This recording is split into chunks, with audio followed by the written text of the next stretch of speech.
Nous allons voir dans cette vidéo les exceptions et comment les gérer en Java. Alors une exception, c'est une situation anormale qui est détectée. On va partir sur un exemple pour voir un petit peu ces exceptions. Prenons un programme où nous avons une fonction moyenne qui reçoit un tableau, un nombre d'éléments, qui calcule la moyenne des NB premiers éléments et qui les stocke dans une liste. Donc on initialise à 0, on parcourt les NB éléments, on en fait la somme, on calcule la moyenne, on l'affiche, et on le rajoute dans notre liste. Prenons un programme principal, donc on crée notre liste, on initialise un tableau et on appelle notre fonction, avec les 5 premiers éléments par exemple. Si on exécute ceci, on a bien notre moyenne de 3 qui est calculée. Imaginons qu'on se trompe et qu'on demande la moyenne des 15 premiers éléments, sachant que le tableau en contient 10. Qu'est-ce qu'on obtient? Eh bien, on obtient une situation anormale. On a dépassé les bornes du tableau et notre programme s'arrête. Donc, on a une exception qui a été levée, une exception de type index sortie des bornes du tableau. Et notre programme, puisqu'il pour l'instant il ne les gère pas, s'est arrêté. Une exception provoque donc l'arrêt d'un programme. Alors, les exceptions peuvent arriver soit à partir d'un calcul, c'est un peu un calcul au sens large, hein, c'est l'exemple qu'on a vu juste maintenant, où on a cherché un élément dans un tableau qui n'existait pas. Donc ça peut provoquer une exception. On a aussi de nombreuses fonctions Java qui peuvent générer des exceptions, et on est obligé de gérer ces exceptions-là. Le fait de gérer ces exceptions rend les programmes plus résistants aux erreurs. Ce qu'on voudrait, c'est que s'il y a une erreur dans mon programme, le programme continue de tourner. Si je prends un exemple, je demande une saisie à un utilisateur, il doit saisir un nombre. S'il saisit un texte, je n'ai pas envie que mon programme plante à chaque fois. Ce que je voudrais, c'est que je gère le fait qu'il se soit trompé et le programme continue. Donc ça sert à ça, gérer ces exceptions. Rendre le programme plus résistant aux erreurs, être capable de gérer les éventuels problèmes qu'il peut y avoir.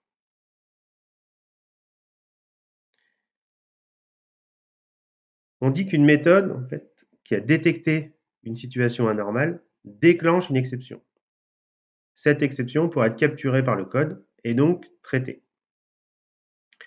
La méthode qui déclenche l'exception regarde si elle peut la traiter.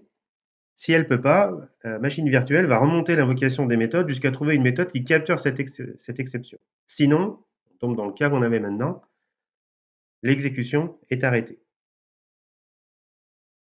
Si on regarde le programme qu'on a fait, l'erreur qu'on obtient, en fait, il nous dit quoi? Il nous dit qu'il y a une erreur en fait dans moyenne. L'erreur a été détectée ici quand on a fait un T de I avec un I qui était trop grand. Comme on ne la gère pas, il est remonté à la méthode qui appelait moyenne, donc il est remonté au main. Comme on ne la gère pas, on sort du main, donc le programme plante. Alors comment on va gérer ces exceptions? En fait, il y a 3 blocs qu'on va insérer dans notre code. On a un bloc try, un bloc catch et un bloc finally. Alors on a des instructions qui peuvent s'exécuter avant, hein. On arrive à notre bloc try, en fait, on essaye d'exécuter certaines lignes. Si tout se passe bien, je passe à la suite. S'il y a une exception qui est levée, je peux l'attraper. Et dans ces cas-là, mon bloc try s'arrête au niveau de l'exception.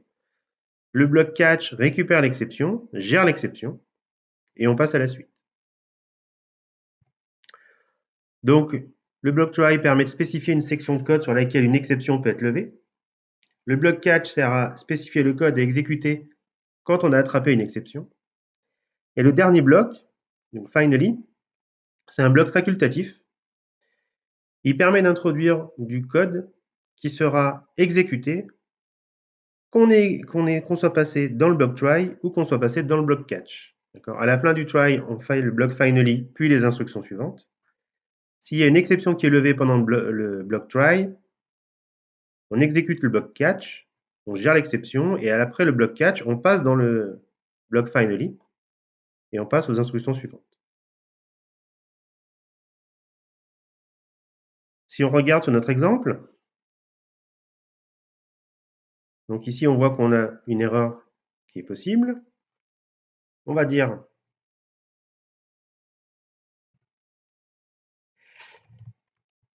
on va essayer d'exécuter toutes ces instructions.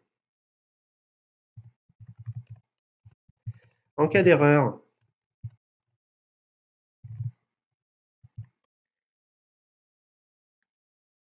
en cas d'exception qui soit levée, je vais récupérer cette exception et je vais la traiter. Alors le traitement peut consister à ne rien faire, hein. Ça pose pas de souci.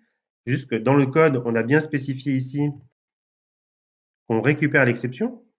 Si volontairement je ne veux rien faire, bah, je ne fais rien. On pourrait juste ajouter un message.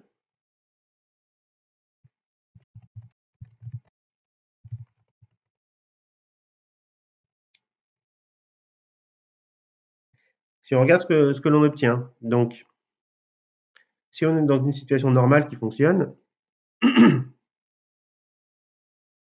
tout se passe normalement.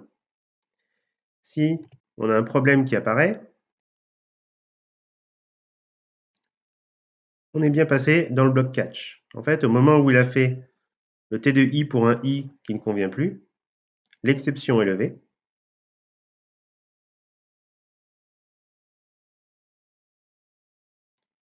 On peut le regarder à l'exécution. Si on regarde I et T de I,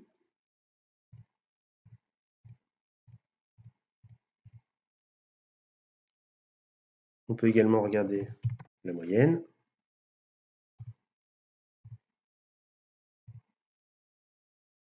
Donc pour I vaut 9, ça continue. Pour I vaut 10, on est trop grand dans le tableau.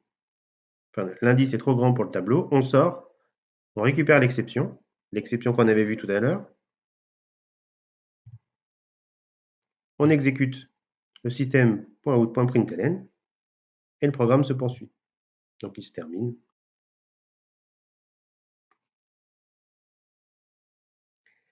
Alors ce bloc try-catch, ces blocs try-catch peuvent être mis à plusieurs endroits. Ici, j'ai récupéré entièrement tout le code dans le bloc try-catch. On pourrait aussi imaginer qu'il soit simplement là.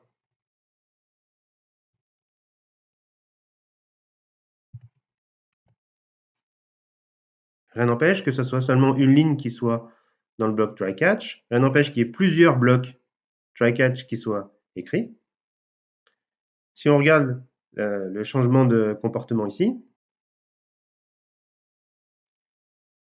en fait, on va avoir des exceptions récupérées, effectivement. Pour toutes les valeurs qui sont supérieures à la taille du tableau, je vais avoir une exception qui est levée. D'accord? Mais la boucle se poursuit, puisque ici, je continue mon code, qui est la suite de la boucle. Donc on recommence. Donc j'ai bien mes 5 exceptions qui sont levées, puisque le tableau est de taille 10, j'ai envoyé 15, donc j'ai 5 erreurs. Par contre, le programme se poursuit, puisque lui, ensuite, il calcule un résultat qui sera faux, mais il calcule un résultat, puisqu'il divise par 15 la somme de toutes les autres valeurs. Mais voilà, mon programme a suggéré les erreurs, les anomalies qui sont apparues au cours du déroulement. Donc ensuite, où placer le bloc try-catch, c'est à vous de voir comment vous voulez gérer votre code. On peut en mettre plusieurs, il peut être à plusieurs endroits.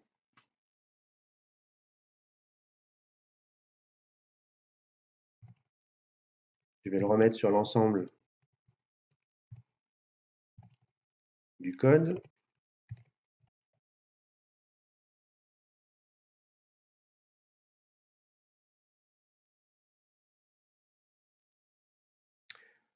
Un deuxième exemple qu'on peut donner, ça serait d'utiliser une fonction qui peut générer, une fonction Java qui peut générer une exception. Je vais rajouter une fonction qui permet de lire un fichier. Pour ça, j'utilise la classe scanner qui permet de lire dans un flux. Le flux sera un fichier. Et puis, je vais lire une ligne dans le fichier. On voit ici qu'on a une erreur, puisque en fait, la création du scanner avec le fichier peut générer une exception de type file not found, si le fichier n'est pas trouvé. Si le fichier n'est pas trouvé, on ne peut pas l'ouvrir et donc pas lire. Là, il n'y a pas d'autre choix que de gérer cette exception. Ce n'est pas le code qu'on a écrit qui pourra créer une erreur, c'est directement, on sait que la fonction, elle, peut poser un problème. Du coup, on va devoir gérer cette erreur.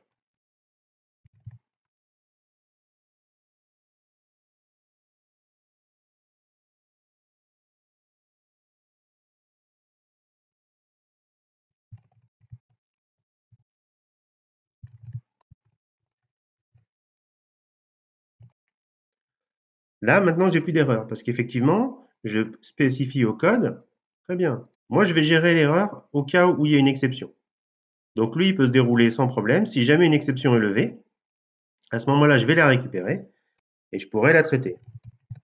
Actuellement, je mets que des system.out.println, mais voilà, on peut imaginer un code qui permet de donner un meilleur traitement et de répondre aux différentes erreurs. Là, on va mettre un system.out.println du problème de lecture. Et si j'utilise cette méthode, elle va s'appeler lecture fichier, et je vais spécifier le fichier que je veux lire.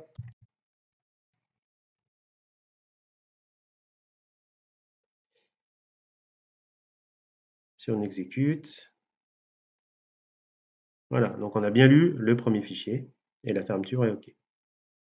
Alors on va aussi parler du bloc finally, qu'on n'a pas utilisé jusque-là, pour montrer une utilisation. On a dit qu'il serait utilisé dès que je passe dans le bloc try ou dès que je passe dans le bloc catch. Une utilisation qui peut être pratique, c'est de dire, voilà, ici, je veux fermer correctement mon fichier. Après utilisation, je vais fermer mon fichier. Pour imaginer, je me connecte à une base de données, je me connecte sur un lien réseau, etc. Il faut que la fermeture se fasse correctement. Si le traitement des données se passe bien, écrit comme ça, on n'a pas de problème. On a bien la fermeture du fichier. Imaginons qu'il y ait un problème au moment du traitement des données.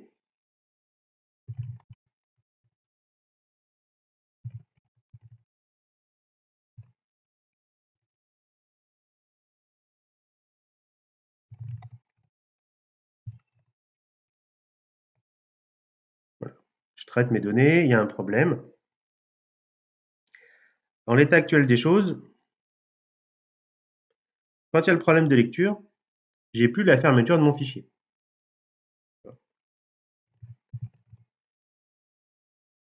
En rajoutant un bloc finally dans lequel je mettrai la fermeture de ce fichier,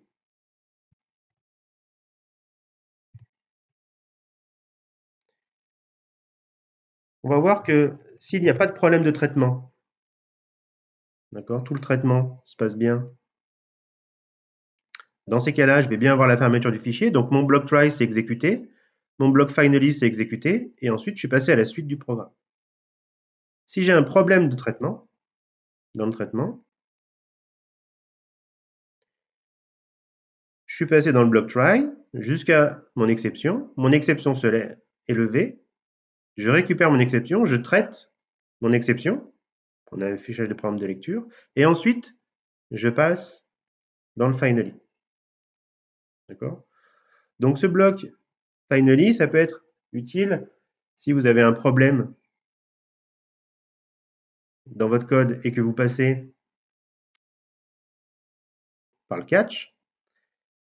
Idem si vous faites un return dans le try ou dans le catch, quand vous allez sortir de la fonction, avant d'exécuter la sortie de la fonction, il passera dans le bloc finally.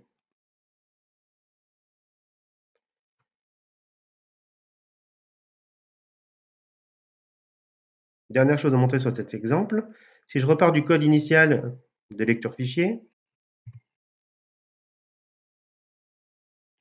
où on avait une erreur ici puisque on ne récupère pas l'exception, en fait, on a deux solutions.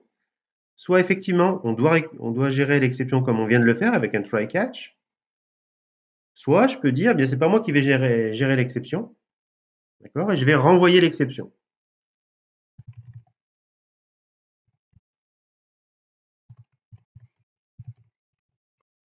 C'était une find not found exception. Qu'est-ce qu'on spécifie ici? On va revenir sur le throws juste après. On dit simplement, si une exception est levée, moi, ma fonction lecture fichier est capable d'envoyer une exception. Donc, si une exception de type find not found est levée, je lève à mon tour une exception find not found et je la propage, ce qui veut dire que c'est le programme qui appelle qui, lui, doit gérer cette exception.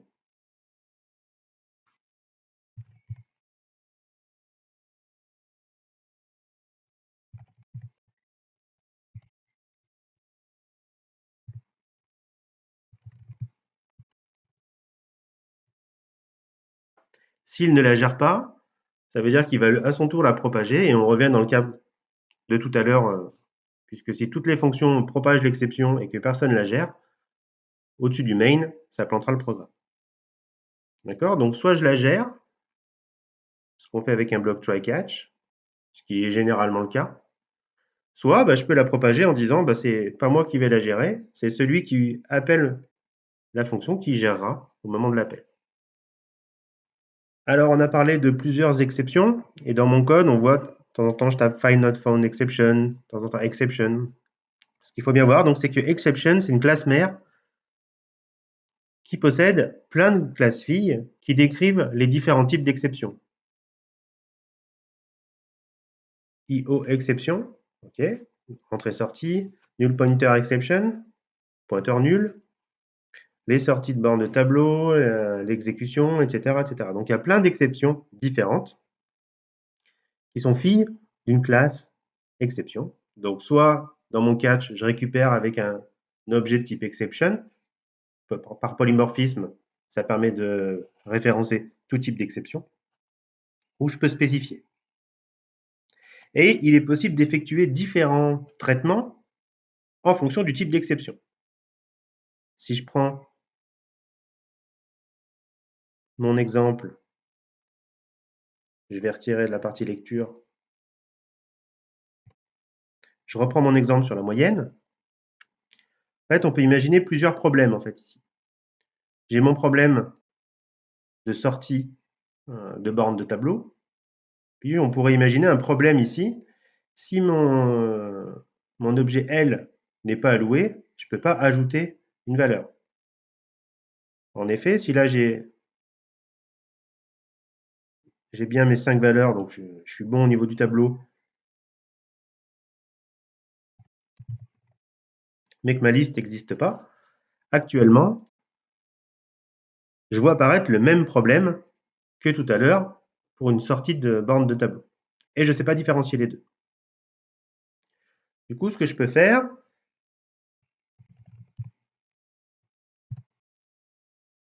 c'est dire, eh bien, si c'est une exception de type array index out of bounds, je fais un premier traitement.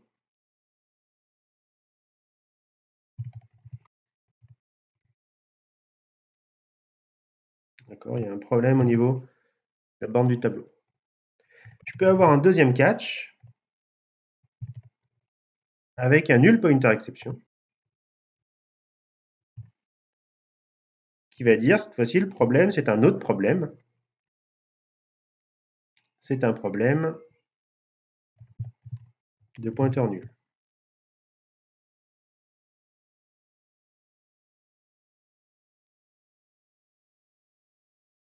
Comme toujours, hein, ici, je fais que de l'affichage. On peut avoir plein d'autres choses pour traiter les données. Si on regarde ici le code, enfin l'exécution du code, voilà. J'ai une exception qui est due à un pointeur nul. D'accord. Si j'avais les deux erreurs, en fait, c'est la première qui est détectée, qui sort du try et qui est captée. Donc ce serait la borne du tableau. Donc je peux distinguer comme ça plusieurs types d'exceptions. Les exceptions sont des objets qui vont avoir des méthodes. D'accord? Quand je récupère une exception, je récupère un objet. On a une méthode getMessage qui renvoie un message qui détaille l'erreur qui s'est produite. On peut aussi afficher directement l'objet, d'accord? Ça s'appellera sa méthode toString, qui va indiquer le type d'exception et la propriété du message. Vous avez aussi, vous, la possibilité de créer vos propres exceptions. Donc, en déclarant une classe qui étend exception, il faudra surcharger la méthode toString pour indiquer le message que vous voulez afficher au moment où votre exception sera levée. Alors, on l'a vu dans l'exemple sur la lecture du fichier. Je peux traiter mon exception, comme on le fait ici dans la fonction test. Donc ici, on a un programme qui a un tableau de taille 2, et on appelle test en passant un indice 5, et on fait un return de table de indice. Donc, si on est inférieur à la taille du tableau, tout va bien se passer. Si on est supérieur à la taille du tableau, on a dit qu'on gérait l'exception, on essaye, si ça ne marche pas, on récupère l'exception et on return 0. Un autre exemple par rapport à ce qu'on a donné tout à l'heure, au lieu d'avoir un affichage, ici, j'ai directement un return, et ma fonction doit retourner une valeur.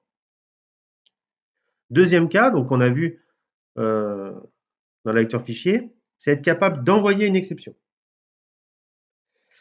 En fait, au moment du prototype de ma fonction, je spécifie, comme on l'a fait tout à l'heure sur la lecture fichier, ma fonction, elle admet des paramètres, et elle peut envoyer une exception. Elle peut envoyer une exception. Qu'est-ce qui va se passer au moment où je vais faire le code? Donc, je vais gérer l'exception. Tout à l'heure, dans le fichier, on avait une fonction qui générait elle-même une exception qu'on envoyait directement. Ici, je veux créer ma propre l'exception. Je veux moi-même créer l'exception que je veux envoyer. Donc, je vais dire, je vais vérifier les indices. Si je suis supérieur à 0 ou inférieur à la longueur du tableau, il n'y a pas de problème, je retourne l'indice. Sinon, je ne retourne pas de valeur. Parce qu'il y a une erreur, j'envoie un nouvel objet de type exception. Alors, si vous avez créé vos propres exceptions, vous pouvez envoyer votre propre exception. Si vous voulez envoyer une erreur de type find not found exception ou autre, vous pouvez créer n'importe quel objet. Simplement, je dis j'envoie une exception, un objet de type exception. Et du coup, c'est au moment où on va utiliser cette fonction, on va être obligé d'avoir un try et de traiter l'exception. Essayez ça. Si jamais ça marche, tout se passera bien. Si jamais ça ne marche pas, il faut que je catch l'exception, parce que lui envoie des exceptions.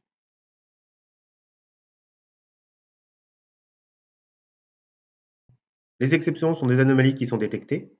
Il faut gérer ces anomalies si on veut que le programme soit résistant et qu'il puisse s'exécuter même en cas de problème.